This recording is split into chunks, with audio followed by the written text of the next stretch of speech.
আমার না আপনার এই রসালো ঠোঁটে একটা কিস দিতে ইচ্ছে করছে। নিন না, না করেছে কি?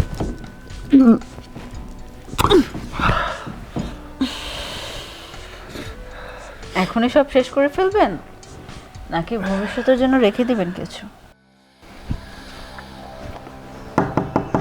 বাসায় কেউ আছেন?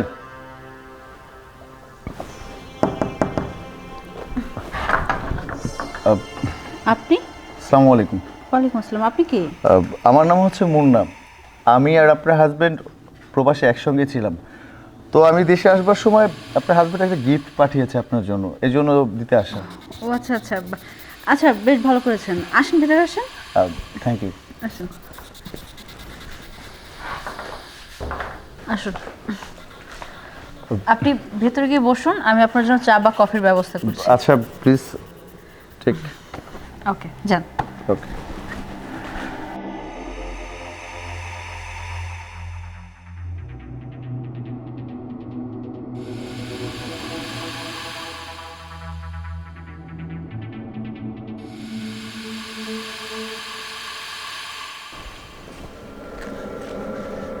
এই নিন আপনার জন্য কফি।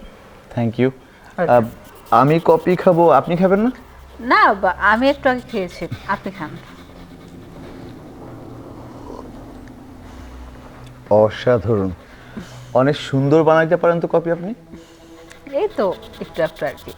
আচ্ছা, আপনার বিদেশে এতদিন কেমন কাটলো? আর বলবেন না, প্রবাসের জীবন অনেক কষ্টের হয়ে থাকে। তবে বেশ ভালোই ছিলাম, ভালো একটা জব করতাম। কতদিন ছিলেন ওখানে? আমি 5 বছর ছিলাম, 5 বছর পর চলে আসছি। আচ্ছা, বিয়ে শাদী করেছেন নাকি? সে সৌভাগ্য এখনো হয়নি, তবে চিন্তা করছি যে চলে যেহেতু এসেছি, বিয়ে একটা করব। যাক ভালো, বিয়ে যখন করবেন বিয়ের দাওয়াত দিবেন। অবশ্যই। বিয়ে যদি করি আপনাকে দাওয়াত না দিলে হবে? আমাকে? আপনাকে। আচ্ছা, আপনার ভাইকে আর কিছু বলেছে? বলেছে, কিন্তু যা বলেছে আপনাকে দেখার পর আসলে আমি সেটা বলতে পারছি না। মানে এমন কি বলেছে যে আমাকে দেখার পর সেটা বলতে পারছেন না? দেখুন, আমি কিভাবে যে আপনাকে বলবো, বলাটা ঠিক হবে কিনা সেটাও ভাবছি। কি বলেছো? দেখুন, রাহুল প্রবাসে যে একটা মেয়ের সঙ্গে অ্যাফেয়ারে পড়ে গিয়েছে। মানে আপনি সব কি বলতেছেন? ও কিভাবে অ্যাফেয়ার করবে? ও তো যতটুকু সময় পায় আমার সাথেই কথা বলে, আর তাছাড়া আমি ওকে যথেষ্ট পরিমাণ বিশ্বাস করি। আমাকে ছাড়া ও কখনো অ্যাফেয়ারে জড়াতেই পারে না। সেটা আপনার অন্ধবিশ্বাস। আমি জানি যে রাহুলের এই বিষয়টা আপনি বিশ্বাস করবেন না। কেন বিশ্বাস করবেন না? আপনি অনেক বিশ্বাস করেন ওকে। আচ্ছা, ও 5 বছর ধরে প্রবাসে আছে, 5 বছর কতগুলো দিন হয়েছে। আপনার সঙ্গে যখন ফোনে কথা বলে, কত মিনিট কথা বলে? এই তো বড় জোর 2-4 মিনিট। 2-4 মিনিট। 24 ঘন্টা একদিন হয়, সেটা তো জানেন। তবে একটা কথা আমার বিশ্বাস হচ্ছে না আপনাকে দেখে, আপনি এত সরল, এত মানে পরিপাটি, কিন্তু ও আপনার নামে এমন ধরনের কথা কিভাবে বলতে পারে? বলেন না কি বলেছে, আর কি বলেছে? কিভাবে যে বলি, বলাটা কি ঠিক হবে? ভাই বলেন, আমার কোনো সমস্যা নেই, আপনি ফ্রি ভাবে বলতে পারেন। আর কি কি বলেছো? আপনি নাকি দেশে কোনো ছেলের সঙ্গে বাজে সম্পর্ক করেছেন, তারপর হচ্ছে আরও যা যা বলেছে, চরিত্র নাকি ভালো না, আপনি নাকি গ্রামের মধ্যে অনেক ছেলের সাথে অনেক খারাপ খারাপ কাজ করেছেন, আবার এও বলেছে। কি? তার মানে ও এসব বলেছে? হুম। আচ্ছা, তার মানে আমি পরকীয়া করে এগুলো আপনাকে বলেছে, তাই না? শুধু এটাই না, আরও একটা কথা বলেছে। কি বলেছে? আমাকে বলেছে, বন্ধু তোর কাছে যে গিফট পাঠাচ্ছি তুই যাবি আমার বউয়ের কাছে দিবি, আমার বউর সঙ্গে 2 মিনিট কথা বলবি, দেখবি সরাসরি আমার বউ তোকে বিছানার অফার দিবে। আমি তো বিশ্বাসই করতে পারিনি। আমি, কেন তুই এই কথা বললি কেন? কয় আমি প্রবাসে থাকি, আমার বউ অনেক হট, ওর অনেক চাহিদা, ও কি দেশে আছে একা একা এতদিন আছে আমাকে ছাড়া, নিশ্চয় অনেক ছেলের সঙ্গে বাজে সম্পর্ক করেছে এবং তুই গেলে 100% তোর সঙ্গে এই কাজ করবে। কিন্তু আমি আমি ওকে মুখের উপর বলে দিয়েছি এটা কখনোই হতে পারে না, তোর বউ এমন করতেই পারে না। আচ্ছা, আপনার কফি খাওয়া হয়েছে? হ্যাঁ। এখন আপনি আসতে পারেন। ওকে। আর যাওয়ার আগে আপনার নাম্বারটা দিয়ে যাবেন। Oh sure. Thank you. 0171912834। তাহলে আজকে আমি আসি। হ্যাঁ, ঠিক আছে। আসসালামু আলাইকুম। ওয়ালাইকুম আসসালাম।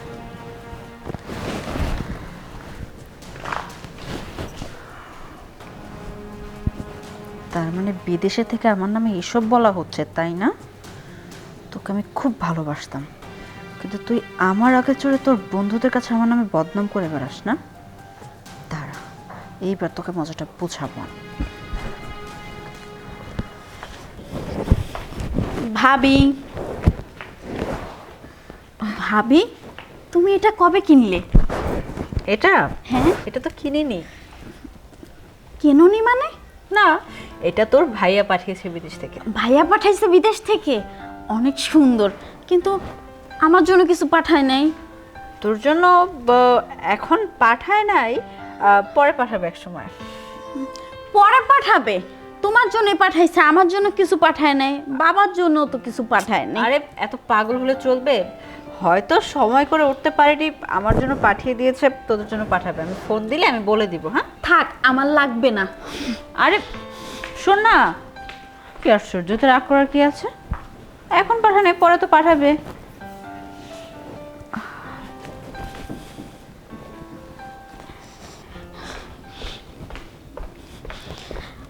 বাবা, তোমার ছেলের এটা কোনো কাজ? আরে কি হয়েছে এটা কইলে বলবে তো, কি কাজ কি আসবে, কিন্তু কালি কইতে কাজ এটা কি কইলে ক। তোমার ছেলে বিদেশ থেকে তার বোর জন্য চেন পাঠাইছে। তার যে বাবা আছে, একটা বোন আছে, এটা চিন্তা কি সে করছে? তার বউর জন্য চেন পাঠাইছে? কবে, কোন সময়? কবে পাঠাইছে আমি কি জানি? ভাবির ঘরে গেছিলাম, ভাবির সাথে কথা বলতে যায় দেখে সে চেন পরছে। জিজ্ঞেস করলাম কবে কিনছে, কয় ভাইয়া পাঠাইছে বিদেশ থেকে। তো তোমার ছেলে ভাবির জন্য পাঠাইতে পারে, তার বউ আগে। আমি যে একটা বোন আছে, তুমি বাবা আছো, এই চিন্তা কি সে করছে? বউ পায়ে কি সব ভুলে গেছে? ওই বৌমা তো আমার এমন কিছু বলে নাই যে তার জন্য চেন পাঠাইছে। এখন তো আমার কাছে কোনো, কি তুই কেমনে দেখলি? আমি বললাম তো, ঘরে গেছিলাম ভাবির সাথে একটু গল্প করব, যে দেখি সে আয়নার সামনে চেন পরতেছে, আয়না দেখে দেখে। ও ঠিক আছে, ওরা তো স্বামী স্ত্রীর ব্যাপার, একটু গোপনে কিছু পাঠাইতে পারে। আমাদের জন্য পাঠাবে না, সমস্যা নাই, ওই নিয়ে তুই টেনশন করিস না। আমি ওর সাথে কথা বলবো না, কথা বললে বলবো না তোর একটা চেন দেওয়ার জন্য, ঠিক আছে? থাক, আমার আর লাগবে না। তোমার ছেলেকে বললে তার বউকে বেশি করে পড়াইতে। তুমি তো তোমার ছেলেকে আর ছেলের বউকে আল্লাদে আল্লাদে একবারে মাথায় তুলে থুইছো। আচ্ছা ঠিক আছে মা, তুই যা যা, আমি দেখতেছি, যা। হ্যাঁ দেখবাই তো, দেখবা নিজেই কাঁদবা পরে। পাগল মেয়ে, ওর বাবির জন্য কি পাঠাইছে ওইটা আমার কাছে বলতে আসছে। আরে তোর জন্য পাঠাই, তোর জন্য আর তো বড় কিছুও পাঠাইতে পারে।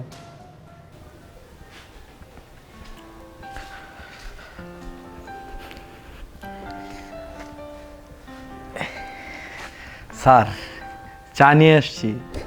সেটা তো দেখতে পাচ্ছি। তাহলে একটা চুমুক দেন না স্যার। রাখ, এখানে চাটা রাখ, আমার পাড়া মেস মেস করতেছে, পাড়াইতে টিপে দে। স্যার, একটা কথা ছিল আপনার লগে আমার। আবার তোর কি আবার কথা? স্যার, সাহেব যখন বিদেশ যায় না, তখন আমার কয়ে গেছিল একটা টাচ ফোন দিব। আমি এটাতে টিকটক করলাম মিলে, ছবি টবি তুললাম মিলে। আসলে তোদের নিয়ে যে আমি একটা বিপদে আছি। স্যার, আসলে আমার লগে তো সাহেবের কোনো কথা হয় না, আপনার লগে তো কথা হয়। আপনি যদি একটু কইতেন, তাহলে আমার ফোনটা পাঠাইলে আমি ছবি টবি তুলতাম। আচ্ছা ঠিক আছে ঠিক আছে, তুই পাড় আমার ঠিক মতো ঠিক, তোর ছোট সাহেব কন্টেন্টে। আচ্ছা ঠিক আছে, ছোট সাহেব তোকে মোবাইল দিতে হবে না, তুই আমার পাড়া ঠিক মতো টিপ, আমি তোকে একটা টাচ মোবাইল কিনে দিব। আপনি আমার টাচ মোবাইল কিনে দিবেন? স্যার দেন, আপনার পাড়া আমি সারা রাত টিপা দিব। আরে পাগল ছেলেটা নিয়ে আসছি আমি বিপদে। আসলে তোরে ছোটবেলা থেকে আমি আসছি, আইনা তোর পরে পাইলে তুইলে বড় করলাম। আসলে তোর প্রতি আমার একটা মহাব্বতে চলে আসছে রে।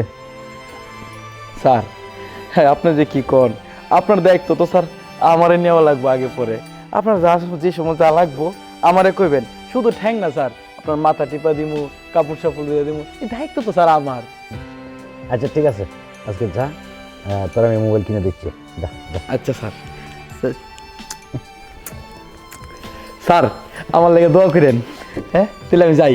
ঠিক আছে, যা। আমার মোবাইল কিনে দিব। কি জ্বালার মাঝে পড়ছি রে বাবা, এ মেয়ের এটা লাগবে, এর এটা লাগবে, আর এটা লাগবে। আজকে কাজের ছেলেটা মোবাইল দেওয়া লাগবে, মোবাইল নিয়ে বাইনা ধরছে, কি করা যাবে, দিতেই হবে। একটা জিনিস বুঝতে পারলাম না, আমাকে আমার নাম্বারটা পর্যন্ত রেখে দিল রাহুলের ওয়াইফ, এ পর্যন্ত একটা ফোনও দিল না।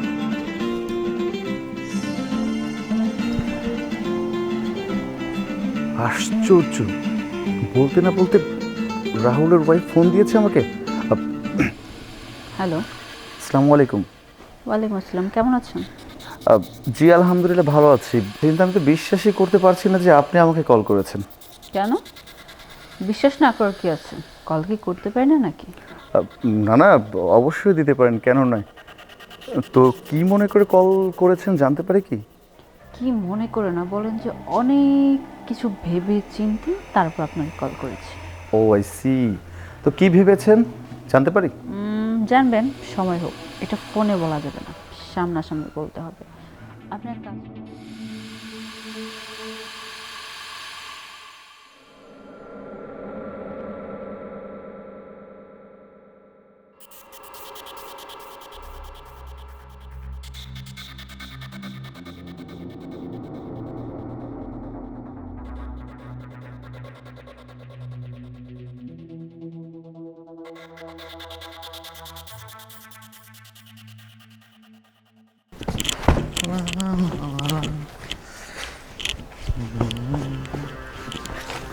এই শোন, তোকে একটু বাজারে যেতে হবে, এখনই বাজারে যাবে, ঠিক আছে? এই নে 1000 টাকা। ওই যে আমার যে 3 পিসটা বানাতে দিয়েছিলাম, ওই 3 পিসটা নিয়ে আসবি, আর হচ্ছে কিছু খাবার দাবার নিয়ে আসবি। আচ্ছা ম্যাডাম। আচ্ছা ঠিক আছে, যা।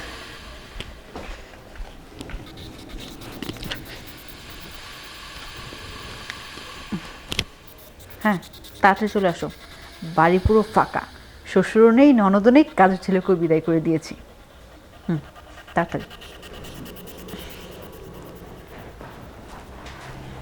আমার কিন্তু বিশ্বাসই হচ্ছে না যে আপনি এইভাবে আমাকে ইনভাইট করে মানে বেড পর্যন্ত নিয়ে আসবেন। কেন বিশ্বাস না করার কি আছে?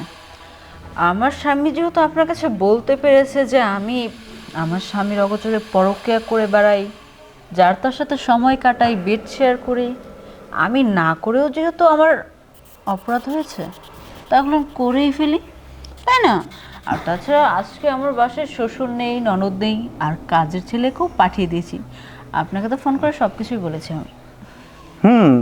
বিষয়টা আসলে কেমন যেন জড়ালো লাগতেছে। মানে আপনার স্বামী আপনাকে বলেছে এটা ঠিক আছে, মানে সেই কাজটাই যে আপনাকে করতে হবে, এটা কি আপনি ভুল করছেন না? কিসের ভুল করছি? আমি যেটা করিনি, তারপর আমার স্বামী আপনার কাছে সেই কথা বলেছে। আমি ওকে অনেক ভালোবাসি, ও যখন আমাকে যেটা বলে আমি সেটাই করি। 5 বছর ধরে বিদেশে আছে, আমি চাইলে পারতাম না ওর অনগোচরে আমি ছেলেদের সাথে পরকীয়া করতে, বেড শেয়ার করতে? আমি তো একটা মানুষ, তাই না? দেখুন, আসলে যে যেমন মাইন্ডের সে তেমনটা ভাবে। রাহুল যা ওইখানে পরকীয়া করতেছে, ও ভেবেছে আপনিও তেমন। তা আপনাকে দেখে মনে হয় না যে আপনি আসলে এমন হতে পারেন। আচ্ছা, আমাকে দেখে ভালো মনে হয় না, খারাপ হয় না, সেটা পরের সাবজেক্ট। ও যেটা বলেছে সেটা আমার করতে হবে এখন। ওকে চোখে আঙুল দিয়ে দেখিয়ে দিব যে আমি কি করতে পারি আর না পারি। কিন্তু আমার একটা শর্ত আছে। কি শর্ত? রাহুল নাকি আরো 5 বছরের মধ্যে দেশে আসবে না। এই 5 বছর যদি আপনি এভাবে কন্টিনিউ আমাকে আপনার বাসায় ডাকেন, তাহলে আমি বিয়েও করব না, আর আপনি যা চান আমি সেটা দিব। ওই একদিনের জন্য মজা নিয়ে সারা জীবন ফুপড়ে ফুপড়ে কান্নার করার থেকে না করাই ভালো। তাতে লাভ কি আমার? লাভ তো আপনার, এখানে তো আমার কোনো লাভ নেই। আমি জাস্ট আমার স্বামীকে বোঝানোর জন্য আপনাকে এখানে এনেছি। এখন আপনি যদি চান আমাকে বিয়ে করতে, তাহলে আমি কন্টিনিউ। কি যে বলেন না, বিয়ে তো অবশ্যই করতে চাই। আপনি যদি চান তাহলে আমি আজকেই বাসর করব, আজকেই বিয়ে করব। আমি তো এটাই চাই। সত্যি? কিন্তু আমি তো অনেক কিছু চাই। যেটা চান সেটা পূরণ করে ফেলেন। ওয়াও, আপনি সত্যি সুদর্শনী, সত্যি অনেক হার্ট, সত্যি অনেক অনেক অনেক অনেক অনেক স্মার্ট। আমার তো মনে হচ্ছে যে রাহুলকে বলি তুই আর 20 বছরের মধ্যেও দেশে আসিস না, আর এর মধ্যে আমি আপনাকে আমার সারা জীবনের সঙ্গী বানিয়ে ফেলি। ঠিক আছে, না করেছে কে? বানিয়ে ফেলেন। সত্যি? আমি স্বপ্ন দেখছি না তো? স্বপ্ন না, যা দেখছেন সব সত্য দেখছেন। একটা চিমটি দেন তো। তার মানে সত্যি দেখছি? আচ্ছা, এখন কি কথা বলে সময় নষ্ট করবেন? আমার না আপনার এই রসালো ঠোঁটে একটা কিস দিতে ইচ্ছে করছে। নিন না, না করেছে কি?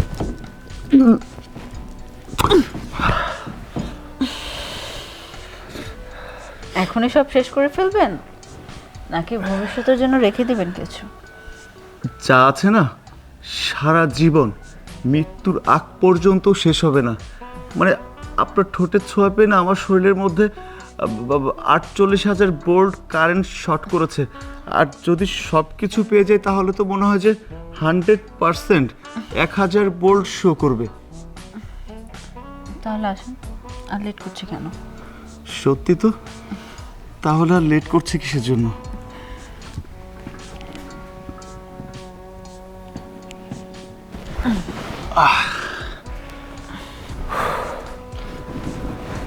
কি চাইলাম আর কি পাইলাম? মজা পেয়েছো? মজা পাইনি, গজা পেয়েছি। আচ্ছা, আমাদের কাজের ছেলেকে তো বাজারে পাঠিয়েছি, যখন তখন চলে আসবে। চলো, তোমাকে আগিয়ে দিই। আচ্ছা,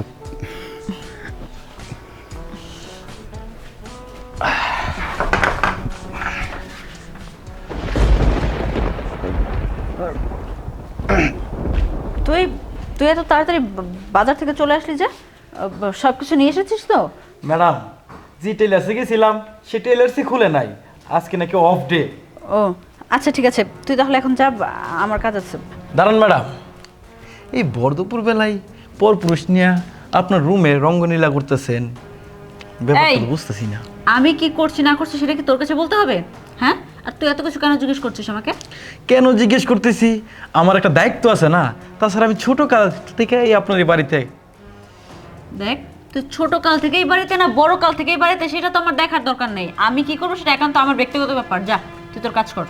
কাজ করবো ম্যাডাম, আমার যেই কাজ ওইটা আগে কইরা লই।